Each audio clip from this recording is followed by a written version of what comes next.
My name is Doug Brunke. I'm the founder and CEO of Global Chamber, and we're talking about the Middle East, North Africa today and opportunities.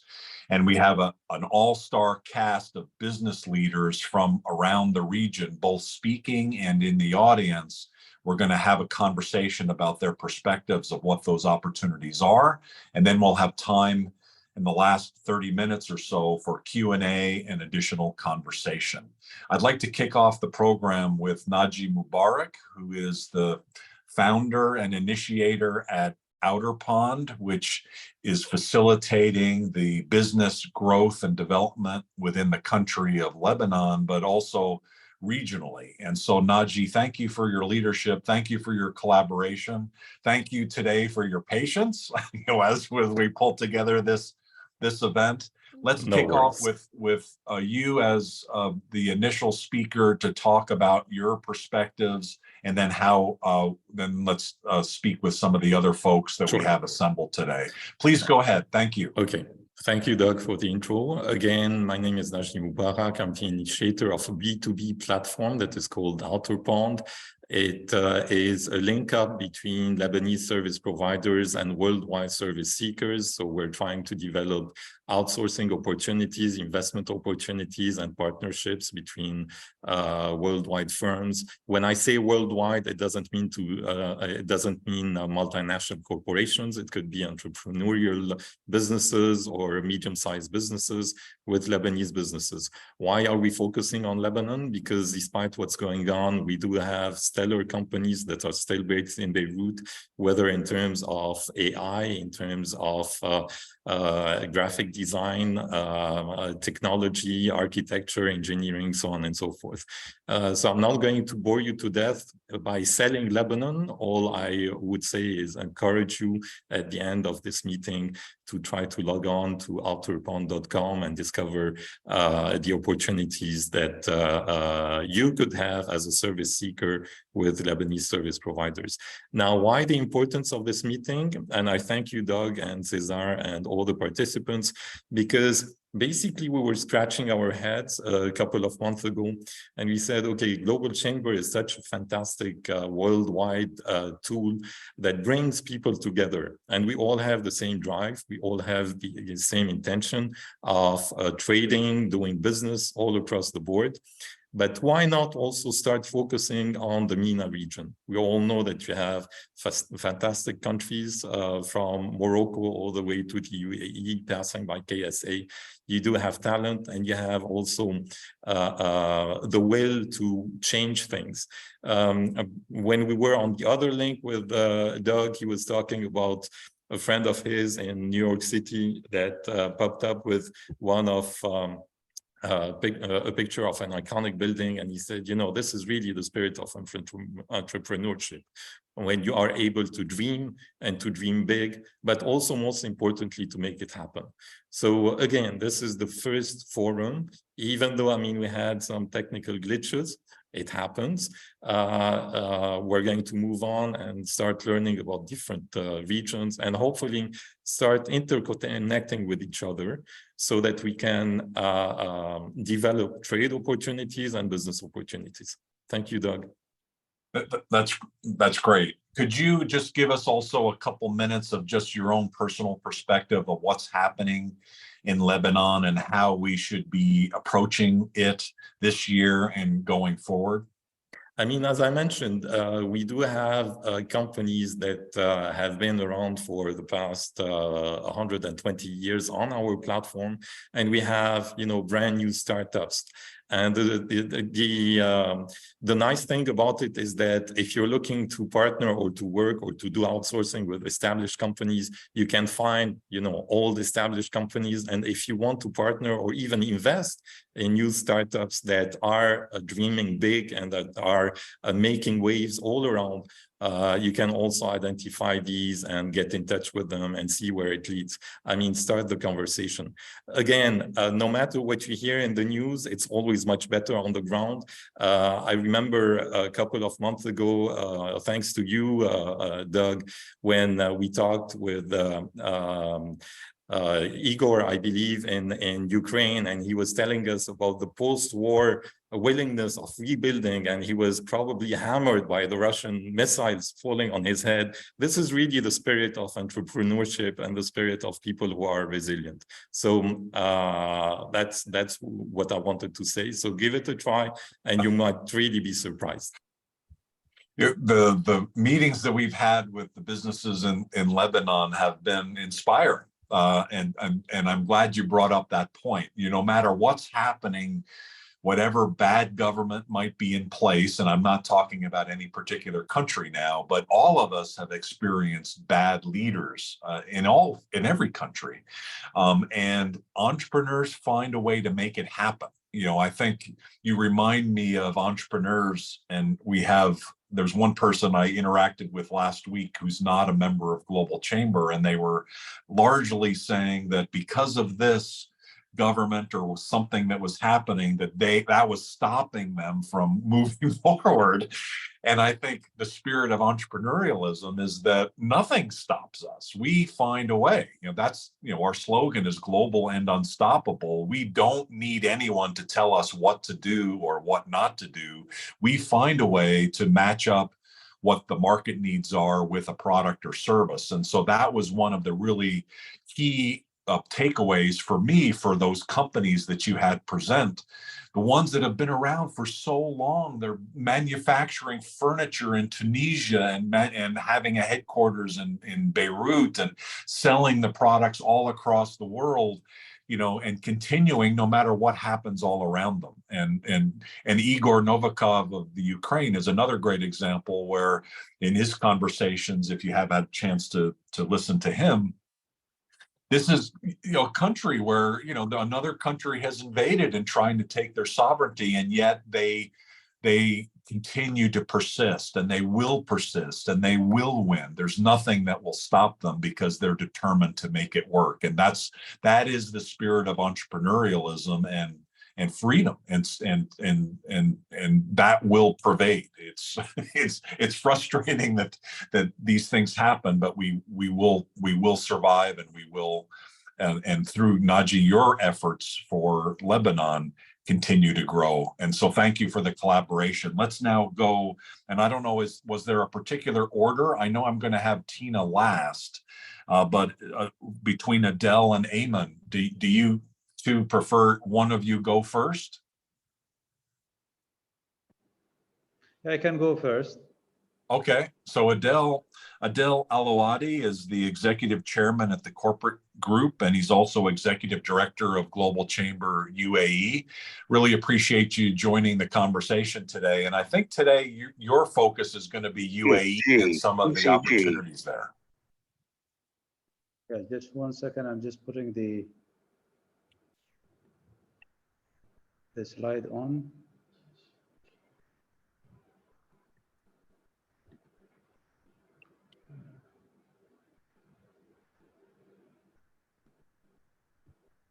One second.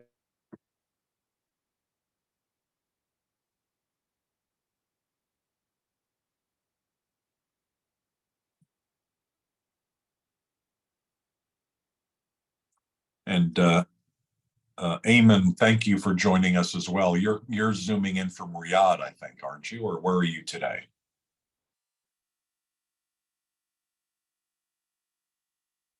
I think so. Ayman, you're I'm back to Dubai, but I was in Riyadh 3 days ago. Okay, very good. And you'll be talking about Saudi Arabia here in a moment. Yes. What's your relationship with Adel? Are you family? We are brothers, and we are co-founders of the group. Fantastic. Yeah. Looking forward to Adel, finding you're more all ways. set? Just 1 second.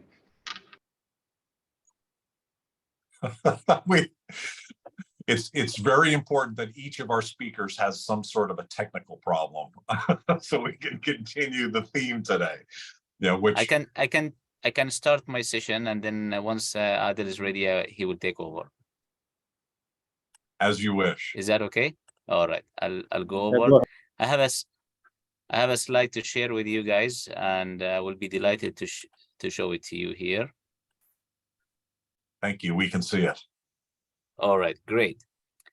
So my name is Ayman Alawadhi from the corporate group. We have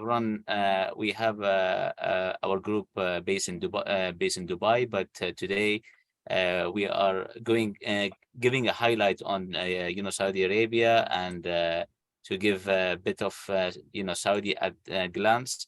So some statistics that I would like to open the session here with my colleagues and the audience is that Saudi Arabia GDP closed on last year at USD $950 billion, compared to 2021 on 833.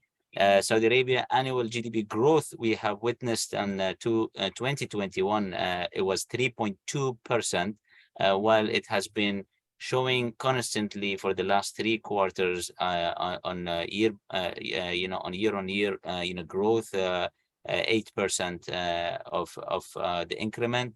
And Saudi population, just to have an understanding, they are 36 million population currently until end of the year last year, with the land size of 2.1 million square kilometer, as per the statistics of 2021. Inflow FDI, foreign direct investments, reported at a figure of $20 billion on 2021, while it is expected to reach up to 100 billion because of Saudi Vision 2030, which I will be tackling in the next slides. Annual inflation rate in Saudi has witnessed 3.3% until year end of 2022. Going over more statistics, Saudi Arabia is divided into 13 provinces. For those who don't know the compositions of the states or the provinces in the Saudi, and being and each province having a governor, deputy governor, and also a provisional council. The calendar, the weekend, and the working hours and laws, so that we don't get confused in GCC. As you know, UAE has different weekends than the rest, so therefore we need to be careful about doing business. Islamic calendar is Hijri, based on a lunar year with 12 months. Friday and Saturday are the weekends in Saudi, and government offices start at 7:30 to 2:30, which is more about the same you see in the GCC. And also the private sector, they're operating between 8 to 6 p.m. Legal system is Sharia law as Islamic law, with a new arbitration system they have recently embedded since 2013. To govern the commercial disputes between parties, and the arbitration center, it's called Saudi Center for Commercial Arbitration. There are 2 million establishments in the private sector as of 2021, and Riyadh having the majority of a stake as a stakeholder in the 2 million, and being 33%, and then Mecca province having 19%. Number of workers in Saudi in the private sector is leveled at 8.5 million by end of 2021, which expat community are comprising of 77% of total workforce, in which 89% of the workers are male. So as you can see, it's pretty much a dominant male community as a workforce. Let's talk about Saudi Vision 2030, which is the driving factor of what all we see in Saudi today, built on several economic and financial reform to diversify economy and take it to the next level. And this is to enhance the local content, which has been not exposed globally, and increase to increase the national industry, which Saudi is pretty much famous for petrochemical, but they would like to do much beyond than that, launching, developing promising economic sectors such as IoT, artificial intelligence, robotics, and so forth. maximizing role of private sector and the SMEs, because SMEs as actually the heart of every economy in a country, in enhancing sustainability of public financing through public-private partnership, PPP model, that the Saudi is now putting the framework around it. Vision 2030 is built of 3 themes, as we can see here: vibrant society, thriving economy, and ambitious nation who would like to do much more than what they are doing today. Some of Vision 2030 goals are to increase household spending on culture and entertainment activities inside the kingdom from the current level of 2.9 to 6%, to increase SME contribution to GDP from 20% to 30%, and to move from our current position at the 19 largest country, economy to the 15 top, in the world, and to increase foreign direct investment from 3.8 to almost 6%, which is international standard for when we're talking about FDI attraction. There are Saudi, now we have been hearing something about giga projects. Now, these giga projects basically are the aim to transform the economy into the next level by showcasing the wealth of the Saudi nation's geographic and also cultural heritage and hospitality. These are some of giga projects that Saudi is really showcasing it to the world. We have NEOM, Amala, Red Sea project, Qadiyah, and also Central Jeddah. And all these things are happening as of now, and progress is there, and they are broadcasting the progress month by month. Talking about doing business in Saudi, just to give a glimpse of what options we have. So if you are a GCC national or Saudi national, you would need to go through the conventional Ministry of Commerce and Investment, in which all business activities are allowed.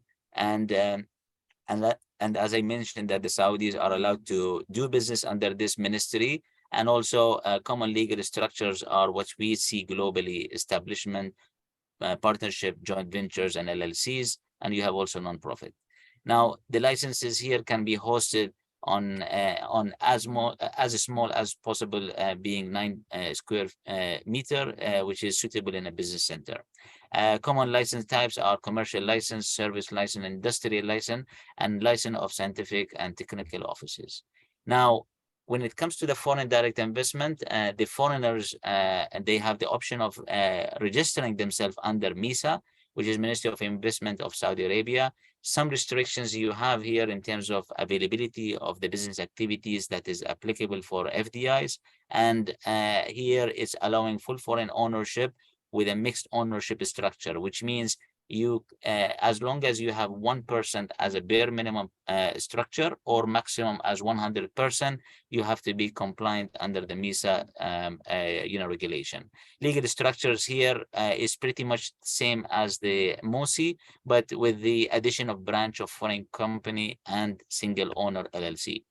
And here it has high tariff or high licensing fee, because they are providing it as a one-stop shop window when it comes to operations with various number of bodies of governments in the Saudi. So therefore, you just need to deal with one single authority for that.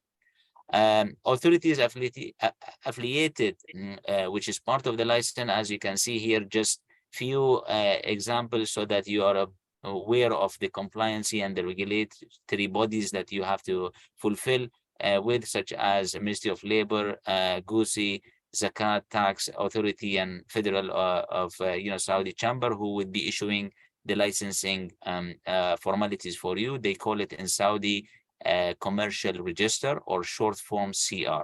And these are some of the government stakeholders that you need to maintain relationship with in order for you to comply your business and run your business in a smooth operation way. In Saudi, recently they have released a first special integrated logistics free zone, actually, to dedicate giving to certain activities that is located north of Riyadh. And it was launched on October 23. as a first zone, and then there will be subsequent zones will be operated, down the years. And free zone incentives are 50 years tax relief period, and custom duties and VAT should not apply while the goods are remaining in the zone or supplying goods in the zone. It has also offering 100% foreign business ownership with no restrictions on capital repatriation and ease of access to permits and certifications, and of course, temporary transfer of goods between the mainland and the zones for purpose of repair or maintenance. And of course, no Sawadization or very bare minimum, restrictions in terms of, Sawadization policy, which is really pretty much applied in the mainland, but they are going to apply it in a lighter mode in the free zone. Typical business activities are repair, maintenance, processing of goods, and sorting, repackaging, and similar actions in related of goods, including simple manufacturing processes, import, export, and re-export of these goods, logistics and sales, services, and certain recycling activities. In a nutshell, I try to wrap it up in a short time for you to give a holistic approach on what Saudi is offering today and the vast opportunities that is available today because of Saudi Vision 2030. Thank you, Doug. Ayman, that was outstanding. We're going to go around for each speaker, but in the meantime, are there any questions for Ayman? I noticed while we're waiting for any questions, either raise your hand or unmute yourself. I noticed that Niall Jones is in the call, and he's Safeguard, working with finding employees and helping get them paid and protecting your intellectual property across the region. And so, Niall, thank you for joining us today. And Dwight, I noticed you're here from Riyadh as well. You were labeled as Ali, which I presume might be your daughter's name. And so we renamed you as Dwight. You're in Riyadh as well. What was your reaction to what you heard? Do you have a moment to chime in? I can only validate everything that Ayman said. I mean, from a Riyadh-centric perspective, I mean, the city is just burgeoning at all in all directions. I'm in a particular business in a telecommunications tower company, in that, I mean, we're operating over 17,000 sites across the kingdom and adding hundreds, or so or more every few months, in that to all of the mobile telecom operators, and we're also participating in the NEOM project. So I can only tell you that, from having been here several decades ago, and I don't want to date myself, and that the kingdom has come a long, long way from where it was when I first was starting to travel here years ago. You spent a lot of time there, and I think now is the company called Telematics? No, Tawalco Telecommunications Tower Company, TAWAL. Very good. Thank I you guess for sharing. one last thing, if the burgeoning traffic jams, and that is any other indication, I guess that would be another good litmus test as to the growth that's going on, because we do suffer from a lot of traffic. That can be a good sign for sure. Dwight Winkler is the person that we've been speaking with. Any other questions before we move on to the next speaker? Either raise your hand or unmute yourself. And hearing none, thanks again, Niall. I see you out there. Really, really good presentation. And it sounds like there's a lot going on there. How long have you been in, Ayman, how long have you lived in Riyadh, and how long have you been doing business there? How does it contrast with when you first arrived? Yes, myself, I'm based in Dubai, but I do frequent fly to Riyadh, and because we operate an office there, where our focus is to attract foreign direct investments and foreign companies to Saudi, to set up their operation and provide them innovative solutions in terms of pre-licensing approach, market entry, and licensing formalities across different sectors.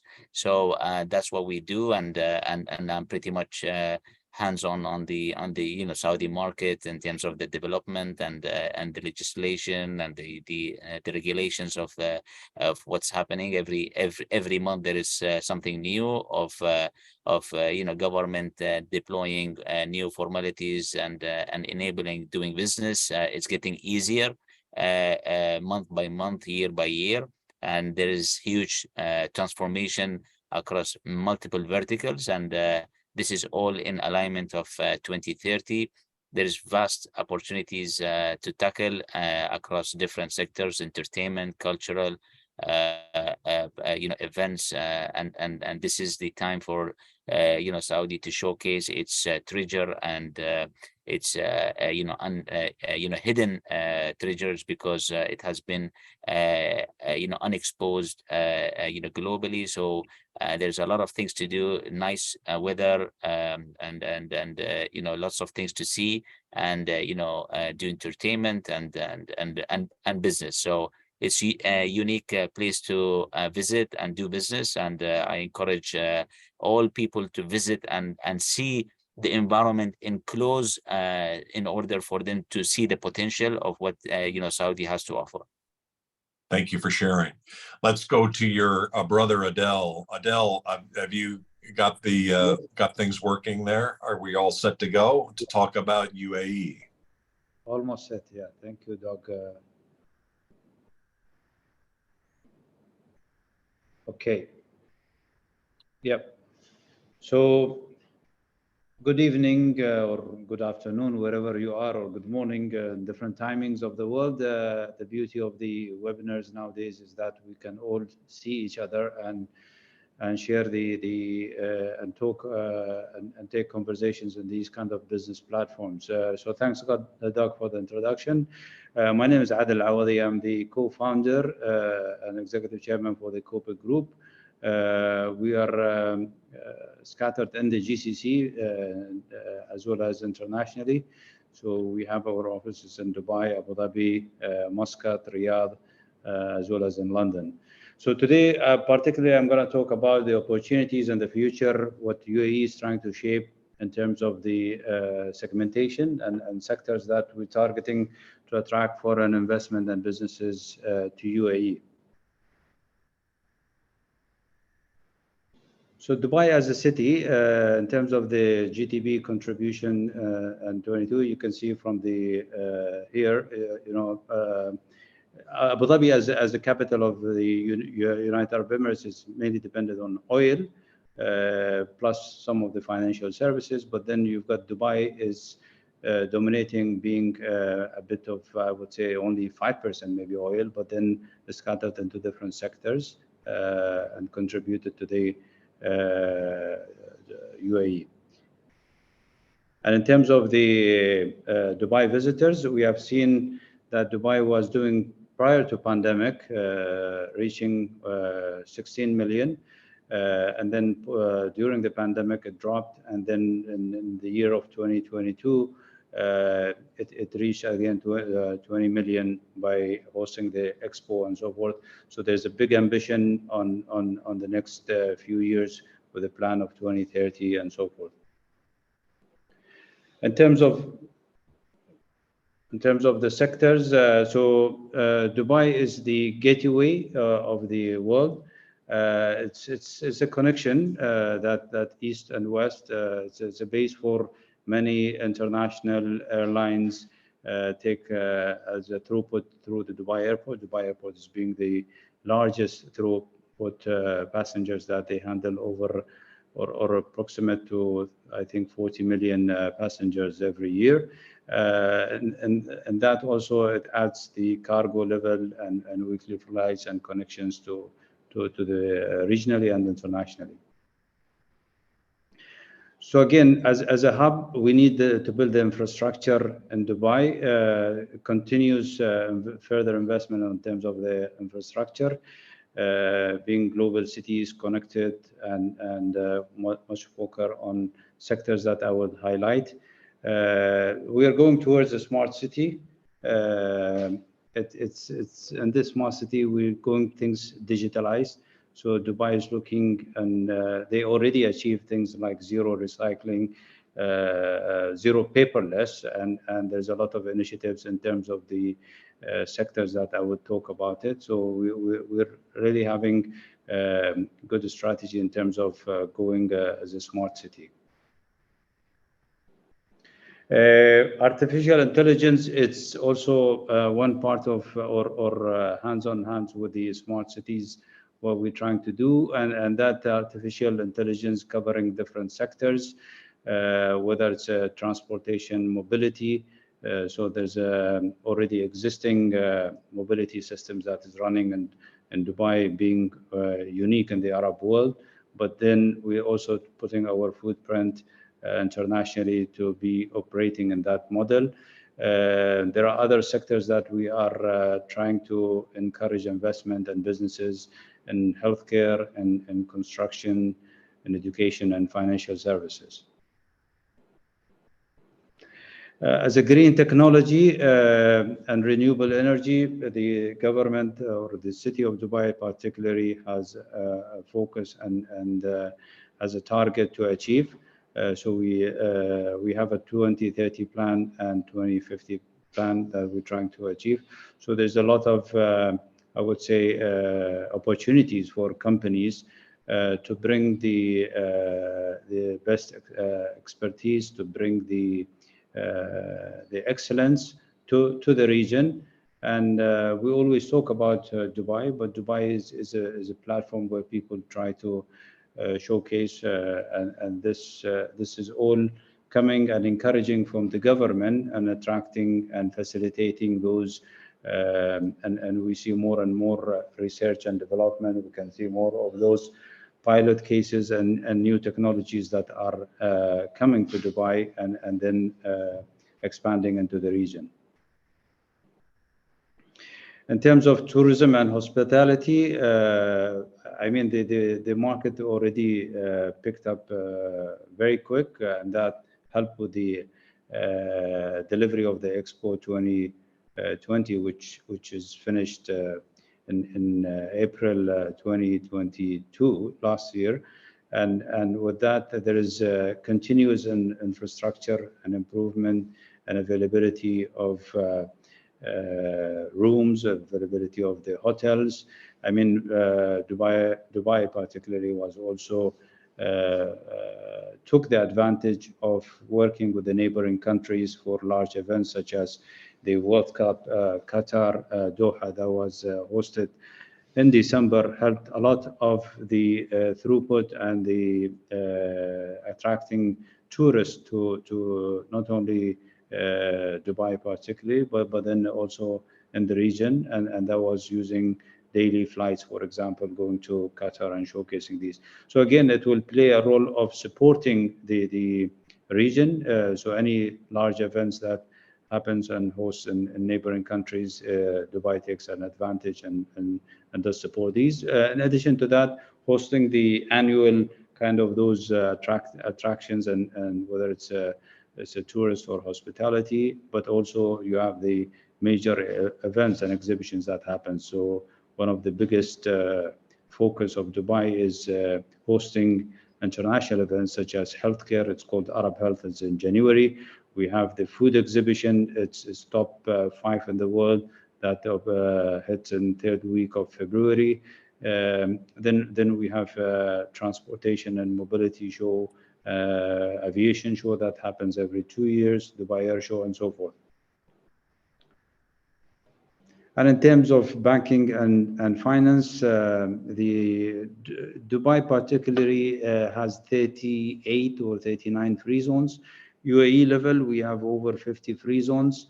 And when we touch the banking and finance sector, the IFC is the leading in Dubai, and similar setup of the free zone and financial capital is the Abu Dhabi one, which is Abu Dhabi Global Market, ADGM.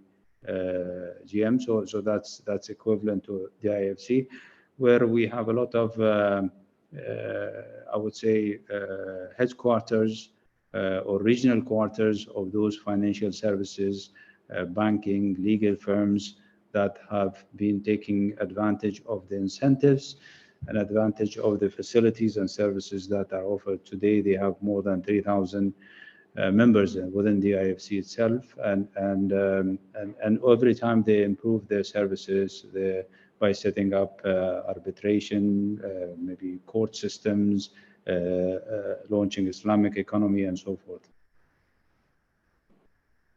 In terms of manufacturing, that's a goal of UAE vision for 2030. There's a lot of opportunity in attracting a new sector, which is manufacturing for UAE. I would be highlighting on the areas and maybe focus of the sectors. So sectors such as aerospace, maritime, pharmaceutical and medical equipment, aluminium and metal and commodities would be an area of the attracting those industries. Fast moves, consumable goods, FMCG, and so forth. And then we have the machineries and equipment, but more machinery equipment on a more of a smart production and a more of the artificial intelligence approach. With that, also, there's two more sectors to highlight on the healthcare as well. So there's a lot of new legislation that have been launched by the government, and we have again a specialized free zones, Dubai Healthcare City, attracting a lot of clinical, lot of consultancies, a lot of hospitals in that area, as well as research and developments. And as well with that support comes also building the academies. So a lot of medical academies that have been hosted here in Dubai particularly. And the last one, I think, is in the education sector. There's a lot of, I think, over maybe 50 different international private schools operating, as well as with the public schools. We've got attracted more than 280,000 students. And a lot of these sectors that I have mentioned, and especially if we focus on education, the government have launched a lot of new initiatives in attracting and providing residency.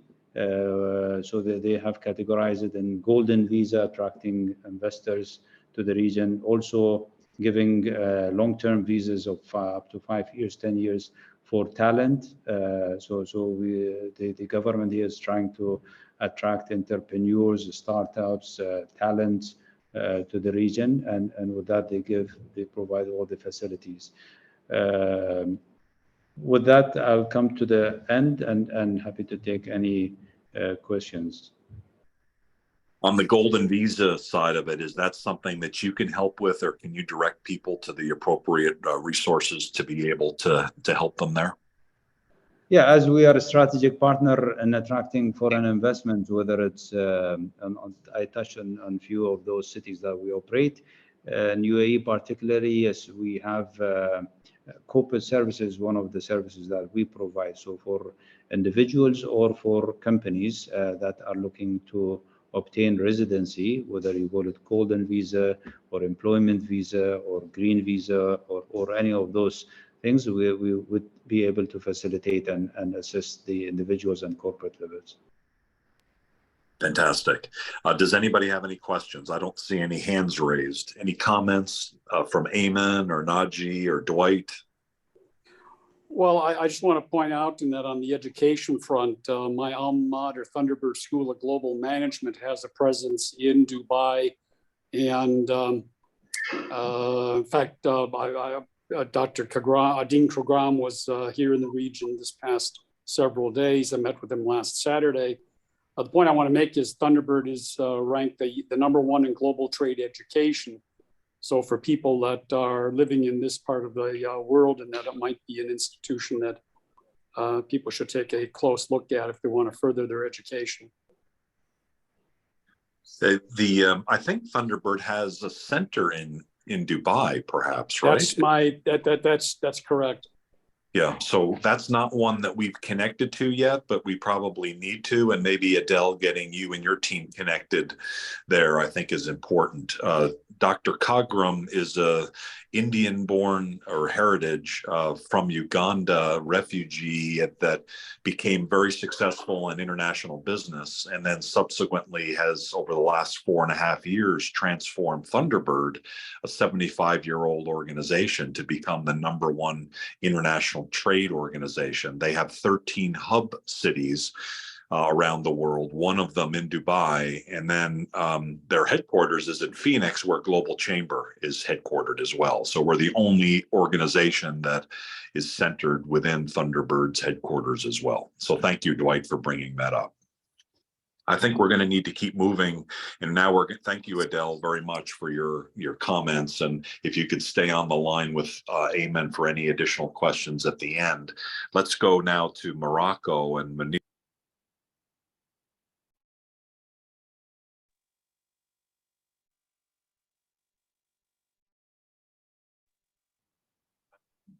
Whether we lost you?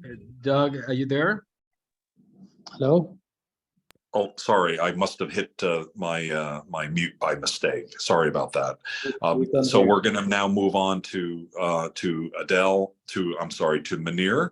And so Mounir El Bouamri is in Marrakesh. He can cover the country of Morocco, and you're going to be providing an update on what's going on there, what opportunities we should be aware of. And if Ayman and Adel and Nagi could all hang on, and we'll have a little bit of time for questions at the end. We're clearly going to be running over, and so given the technical issues, if you don't mind, probably until about 20 or 30 minutes after the hour, so that we can have Mounir speak and also Tina after him, and then have a little time for questions. Mounir, thank you for joining us today. What would you like to share today about opportunities in Morocco? Thank you, Doug. Thank you, all the participants, for this wonderful Globinar. I'm very glad to present you today some facts about Morocco. And as you know, Morocco is part of North Africa. It's the second performing region in Africa, and it's among the 2 big economies also in Africa. So Morocco and Egypt, they rank after South Africa in matter of GDP, and I think that over the past decades, so Morocco had made great progress by climbing in the rank of doing business index that's made by the World Bank, and he was in the 130 position in 2009, and in 2020 he's in the 53rd position. And it was made by the lot of effort by the government in the National Committee for the Business Environment, who made a lot of progress and facilitation in the procedures of trade, and also of easing business and easing complication of creating, for example, a business in Morocco. And like an indicator, so it helps a lot of investors also to be in Morocco, to enter the African market, because Morocco has a strategic position. As you know, he's 12 kilometers from Europe, and also he's like the extreme country in the west. He's near the United States, and also he's also in Africa and near the Asia. So I think his position lets him be like a hub for the trade, and he benefits from that by making like the first platform of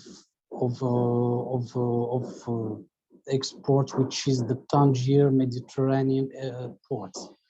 I will talk you about this port a little bit, because it's the first port of transshipment in Africa. He has like 186 connections with 77 countries. He's 14 kilometers, as I told you, from Europe, and with a capacity of 9 million containers. So that infrastructure will help, for example, companies or investors who want to focus on African markets, so they can make, for example, their representation in Morocco, and by that they can easily, for example, focus a big market, which is Africa.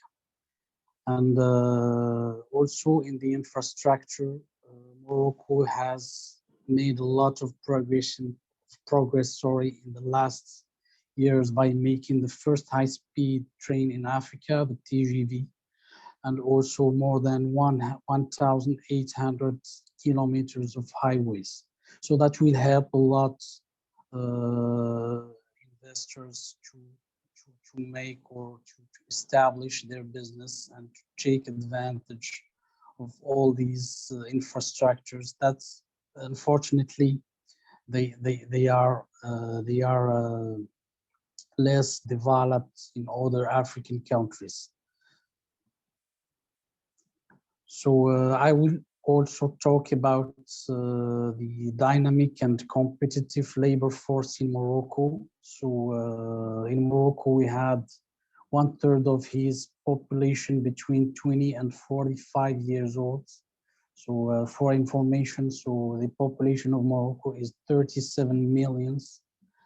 So we have 152,000 graduates each year, and also an ad hoc trainer center jointly developed with investors. Also recently, Morocco has focused on integrated industrial platforms. So these dedicated industrial zones across the countries are now at the number of 119 industrial zones. And these zones are equipped to help industrial units and foreign investors to have all they need in a professional area and with ease. And there are also some offshore zones that are like exempted of taxes in Morocco.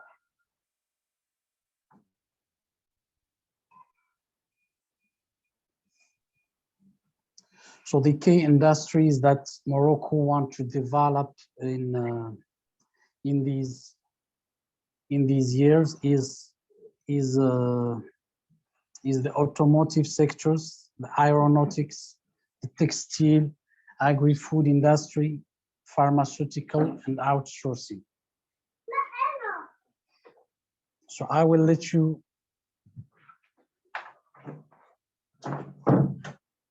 So you hear me? Sorry, I had just, you hear me well? We can hear you. Yeah, it sounds like you had a child invasion there. Yes. So for the automotives, so Morocco has a platform of excellence for these sectors, because now it's the first Moroccan exporting sectors, with 27% of total Moroccan export in 2019. Also, we have now 8 models produced in Morocco, among them 2 electric cars. And like European brands for cars, they find Morocco as a strategic hub to manufacture their car with low costs. I will talk also about the agribusiness sector. So it's a strategic sector in the Moroccan economy, because as you know, agriculture is a primary sector in Morocco. So in the last 10 years, Morocco has focused on the strategy called Moroccan Agri Plan. So this strategy is to develop production of many crops, especially destined to export. And now what we found is we have a good product with high quality, but unfortunately we don't have enough processing units. So the strategy of the government now is to help with subsidies investors who want to invest in the processing sector in Morocco, the agribusiness.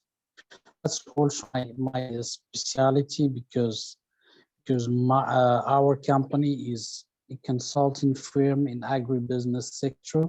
So we help investors to establish in Morocco and help them from the start to the end of their installation. And also we help them to find new markets in Africa. And talking on agribusiness.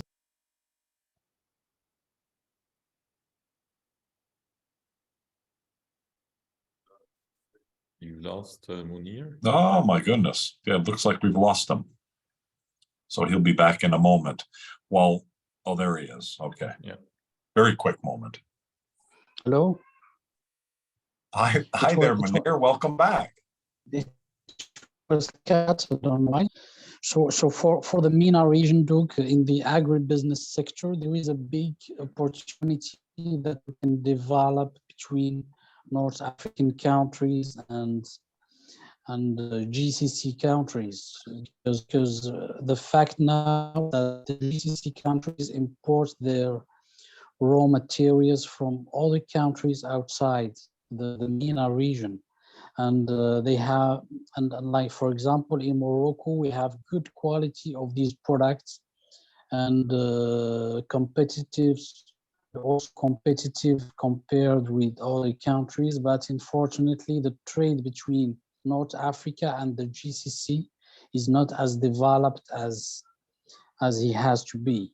So I think that group will be good. This group of MENA will be good to develop also this synergy and opportunities of trade and of exchange between North Africa and GCC countries, especially in agri-food and raw materials in agriculture.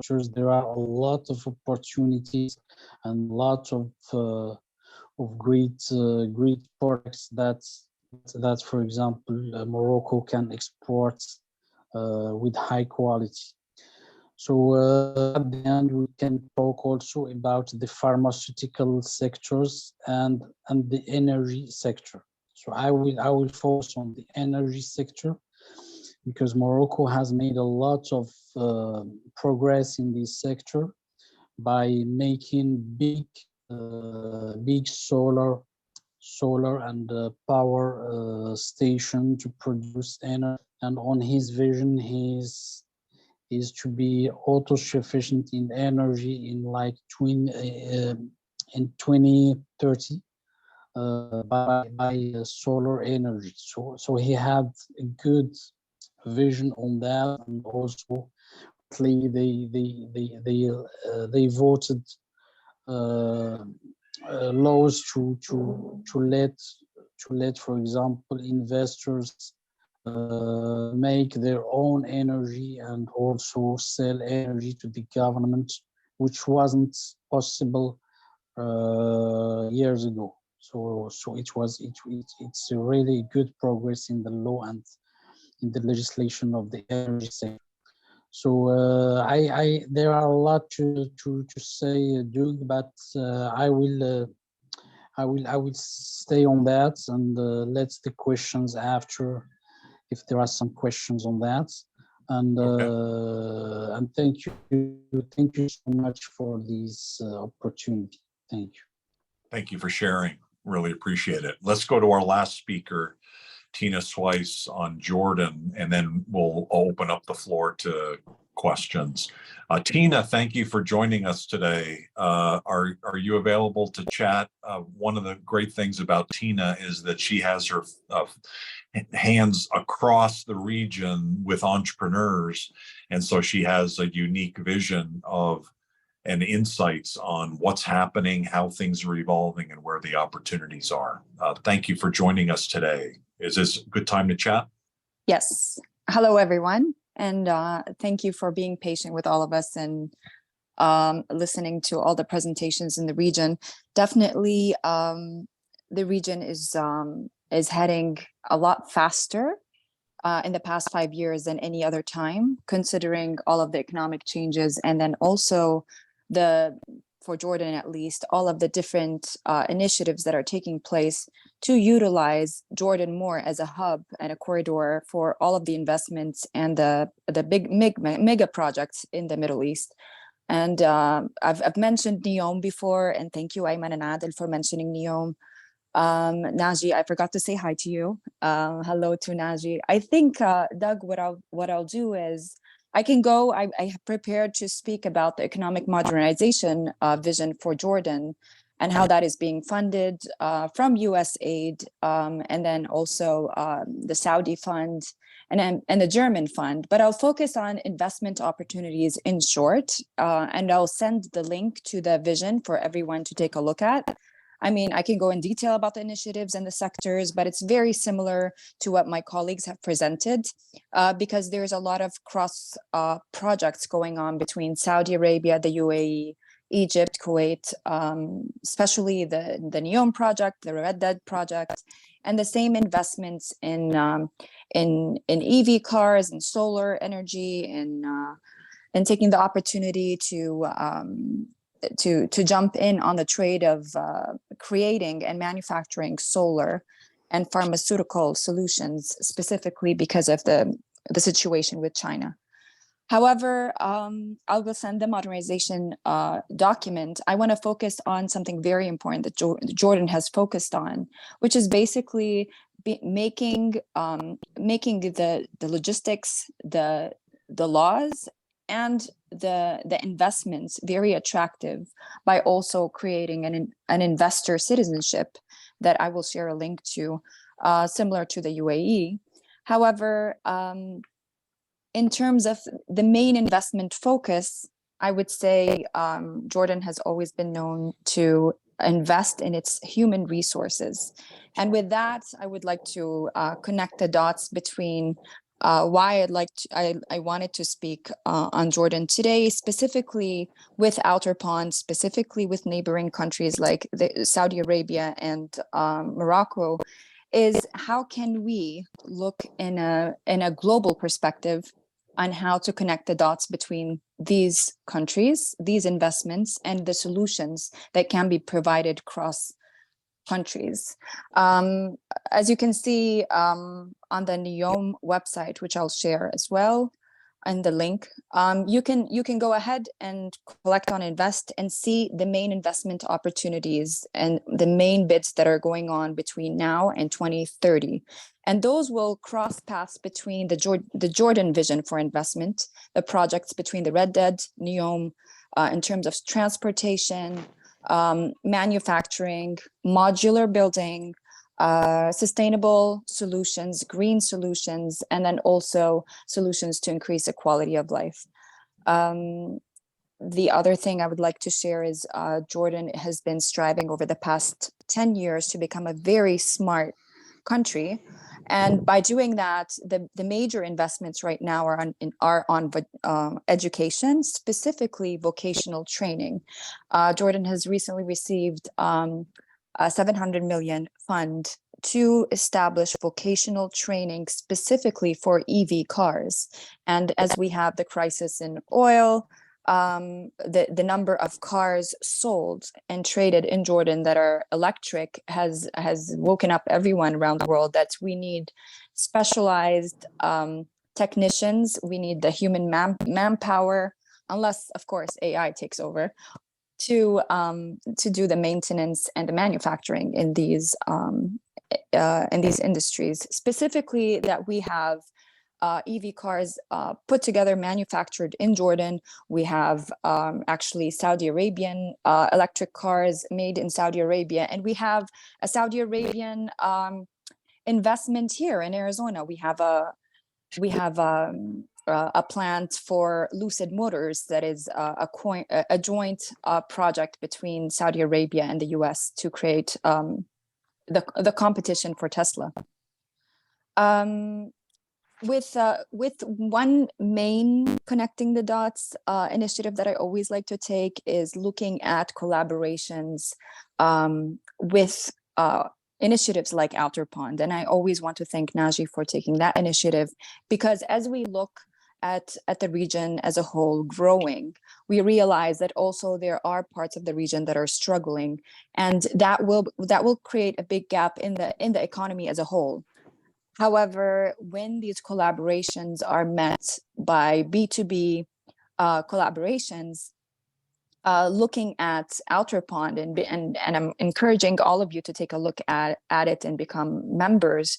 So you can also list your business, outsource and hire and seek for products and services on this platform, where you can find real-time solutions rather than, I appreciate everyone's effort, but I'm a form should follow function person. We find where the actual demand is and where the actual supplier is, and merge those together to rescue the startup economy in Lebanon and really increase the big crisis that's happening for Syria, Lebanon, and the dollar conversion problem.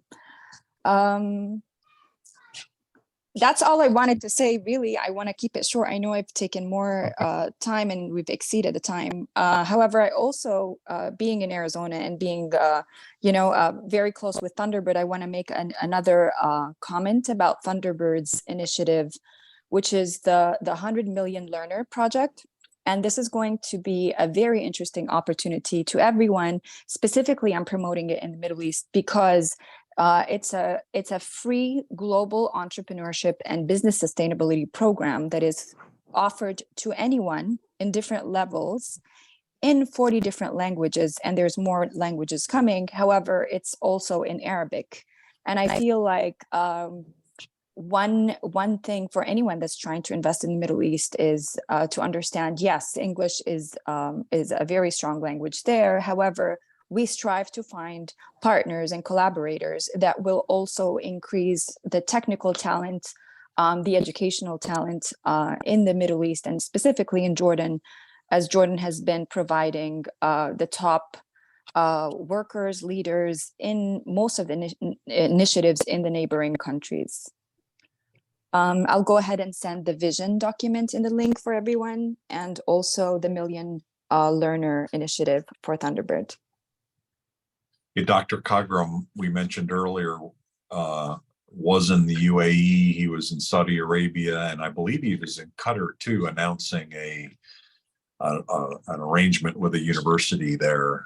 So Adel, definitely on our next follow-ups is to get you connected there. There are 13 hub cities, include Nairobi as an example. And so Dr. Kagram met with the president of Kenya, and there was an arrangement of it was a $25 million investment from one of the leaders in Kenya for that 100 million learner initiative, a historic initiative to get business information in the hands of people all over the world, 100 million people actually. So thank you, Tina, for bringing that up. Let's now go in the last 10 or so minutes of this program. Let's make sure that each of the speakers has a recap and give you each 1 or 2 minutes. But are there any questions that anyone has on the 5 locations that we talked about? Lebanon, Jordan, UAE, Saudi Arabia, and Morocco, or anywhere in between. Please raise your hand and feel free to ask your question or just unmute yourself. Any questions, please? And I noticed Lokesh Parashar, who's a global advisor for Global Chamber based in Delhi, but working around the world. One of the initiatives that he has is anyone who has some issues around getting paid or getting not paid, I guess more specifically, he has a solution there. And so definitely get to know Lokesh. And Lokesh, we have your information about visiting New York coming up, and hopefully your meetings there with Susan and others will be productive. Thank you for joining today. Hearing no questions, I wonder if we could circle back, maybe in going back to Ayman, and have your final comments. Thank you for really a great presentation on Saudi Arabia. Anything that you heard in some of the other presentations that you'd like to either reiterate relative to Saudi Arabia, or any other final comments you'd like to make about the opportunities in your region? Yes, sure, Doug. Basically, the Vision 2030 of Saudi Arabia has massively transferred the economy into next level, and creating competition within the region in the GCC to the neighboring countries of also UAE, where I'm coming from. But honestly speaking, it's we are all considering and regarding a healthy competition, because now there are so much of opportunities that you could tap onto, whether it's in UAE, as Adel has spoken about, or whether it's in Saudi. There is always something to do in the region.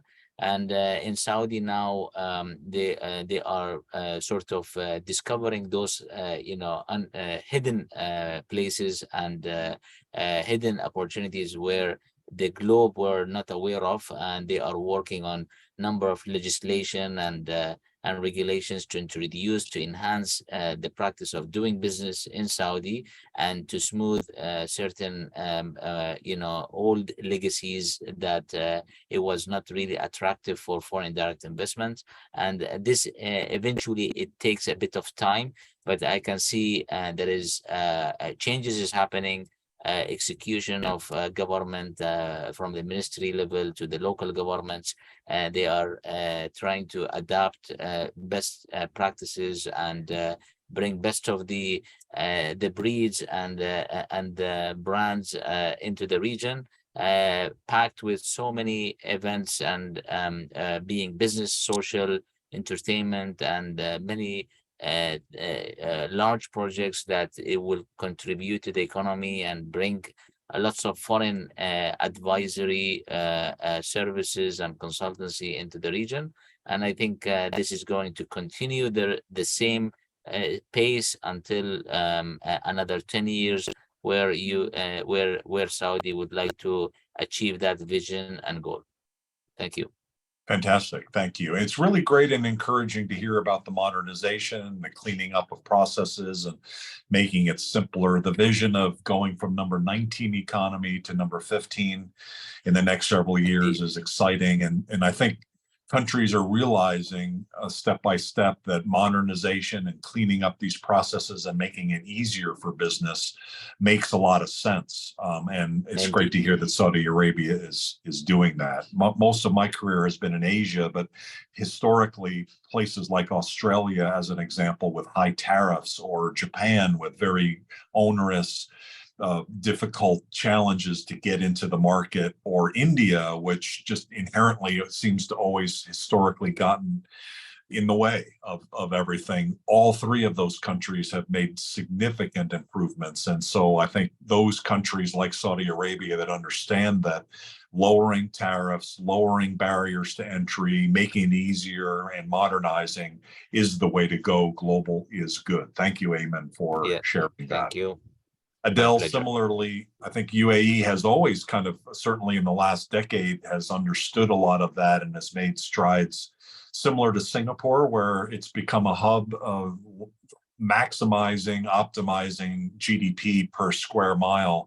Any final comments that you'd like to make based on what you heard today, or anything else about UAE? I think what I mean, although I addressed it more about opportunities landing here in UAE, but I think what we have realized in the past is that the first destination and the first hub for many of those international and foreigners would be touching UAE level, and then from UAE and access to the neighboring countries is a bit more easier, and people could explore those kind of things. Ayman did address the size of the Saudi Arabia. I would say it won't be a green field because Saudi is huge and they have done a lot of infrastructure project in the past, but the size and the potential opportunities is very high compared to what UAE has built, and in terms of size also of the land and the people. It's a bit different demographic. We have here in UAE 10% population is UAE nationals, where we have in Saudi Arabia 70% or 60% are Saudi nationals. So it's a bit different, yeah. But we are all, I think, won't say competing, but we are all complementing here. I mean, even places like Morocco, places like Jordan, there's still places that are opening it up, and each one maybe it has its own, I would say, strategic position and a strategic maybe theme that they're looking to attract those for investment and businesses. And then a lot of governments here in the Arabic world also trying to open doors and open opportunities by kind of a cross selling, I mean, or maybe investing in those countries and so forth. And each has its own. So for example, Morocco is a gateway to Europe, okay, versus here in this region GCC is different. Jordan is a bit different, but it's all complementing, I think, to each other. But those it is nice to highlight on the MENA region here and Africa how we could connect things. So hopefully maybe in the near future we could do a bit more of these things and find the connections. And hopefully now we are into physical space and ease of travels and other things. But nevertheless, the webinars should continue. There's opportunities to grab. I mean, it's not like the old days where if you wanted to do something, you need to take a flight and go. But a lot of information is available. We should share these opportunities. We should talk to each other and see what else we could do. That's the Global Chamber. So thank you very, very much. And it's, I think, interesting that multicultural countries, heavily multicultural, like UAE, like Singapore, like the US, a lot of the reasons why these regions excel is because they nurture and leverage the multiculturalism, which facilitates global business, which is a fact. So thank you for sharing. Morocco, I think, has had similar success as they've also incorporated international connections. And so, Mounir, would you like to make some final comments, and then we'll go to Tina and to Nagi to close the room. Anything you'd like to share, Mounir, based on what you heard? Yes, thank you, Doug. So as you said, every country has its specifications, and Morocco has made a lot of effort these last years, especially to promote the trade. So he has made a lot of free trade agreements. And just for your information, Doug, Morocco is the first country in Africa who has a free trade agreement with the US. And that can benefit for the African countries also. They think to benefit from that, to export their goods. For example, now we are looking for some partners to export the African goods to Africa, to the US, and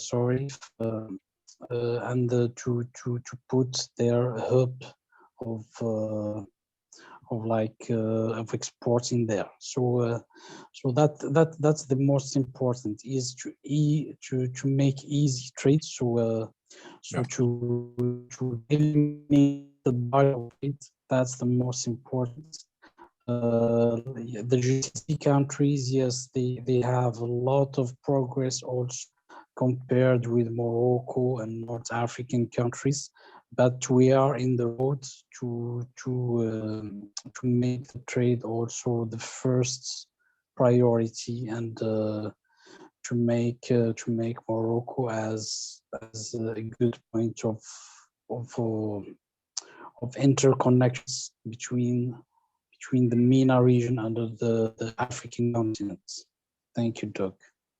Thank you. Thank you for bringing up trade agreements, whether it's the Morocco-US trade agreement or AFCFTA across Africa, or going back to UAE. The UAE-Israel trade agreement was monumental when that came into play. And certainly at the beginning of that, it was very exciting. I don't know how it's all transpired, but I know there was a lot of excitement around it. And these are ways of encouraging businesses to facilitate business and grow economy. So thank you for bringing that up. It's critically important, and we're seeing more of that. Atina, would you like to make any comments based on other things that you've heard, or any final comments you'd like to make about Jordan or other aspects of what we've talked about today? I actually would like to encourage the Global Chamber to actually have a dedicated MENA region opportunity segment within the Global Chamber. So all of us here, after doing these presentations, can periodically list projects we're working on, promote opportunities, and then share contacts that can make doing business in the Middle East a lot easier. And maybe we can start by the thread in the emails of the speakers, putting something together, and then take it from there, keep increasing more opportunities within the Global Chamber. Oh, great idea. I think, from my perspective and looking at the next 20 or 30 years that I hope to still stay involved is, when I think about opportunities around the world, India and Africa are probably, both in the top 3, certainly. And I think today's conversations really opened my eyes and reminded perhaps me and reemphasized how important this region is. And so we probably need to figure out how to weave this in more naturally.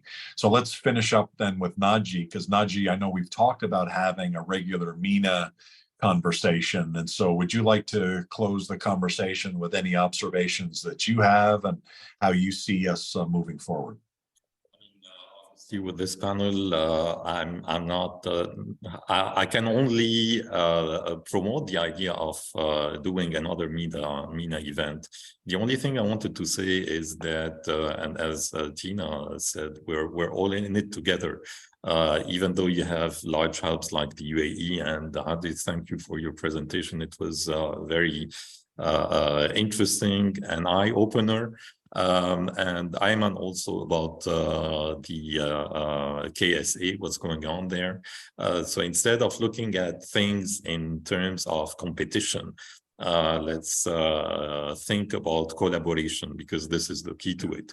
We're no longer, defending individual countries and the competitiveness of a single country. I believe it's a global village. Now we're all over the world attending this session, and this is how opportunities can be created. So interconnectivity and trying to find business opportunities, as Tina said. So certainly we should have another session, probably in a couple of months. We'll come up with an upgraded format, maybe by also inviting what we call service providers. And today we had a few, and I want to mention Joe, who's based in Lebanon. He's got a fantastic company. He's a top-notch service provider. He has worked with multinational companies like L'Oreal, Philip Morris, Procter & Gamble. So he's really into the international business realm. And he has attended, the session from A to Z, because he's highly interested in interconnecting with different people around. So thanks again, Doug. Thanks, Cesar and the Global Chamber for the wonderful work that you've done in, opening up the region and bringing people together. That's my only comment. Thank you very much. We'll definitely do another one, and I think another couple months makes sense, and including other countries and emphasizing that simplification and cooperation and collaboration makes so much sense, certainly in the regions where that has happened. And I think about North America, where US, Mexico, Canada created a mega region through USMCA, originally NAFTA. There were so many people that fought that idea, thinking that ultimately that was going to hurt, a certain industry. And ultimately what it does is makes change. The problem is people often are just against change, but that miss the point that there's a bigger good involved with looking at the region like that. So I think that's already happening in Africa with AFCFTA, and let's continue to work through these trade agreements, and certainly within the chamber and with other collaborators to create that mega region that through MENA as well. Thanks everybody for speaking today. Sorry for the technical glitches in the beginning. At least the recording will be pretty clean, and so we'll get this recording out with a blog post and communicate this out to our members. And certainly this is something that anybody with an interest in business in the region should be listening to and making those connections. I also made a variety of different connection notes, including the one between Thunderbird and the team in UAE. And so if there are others that you need or others that came to your mind based on what you heard today, let us know, and we're happy to make any connection. I think Cesar is still on the line. And Cesar, are you available just to give any final comments as well?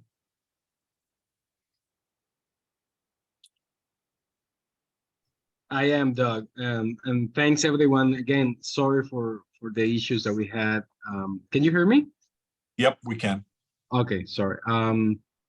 So yeah, no, thanks again, and Nagi in special, because Nagi was the one who came to us and with the idea of having the MENA event, and we the plan is to have this as a recurrent event, as Tina mentioned, like having all of you coming back probably every 2 or 3 months, and to keep inviting people from the region or inviting members that are working with the region. So you're gonna be hearing from us on the follow-up, and certainly let's discuss, Nagi, because I was thinking also that we did this French event in December, Nagi, and I was thinking about you to do something next. So I will follow up with that.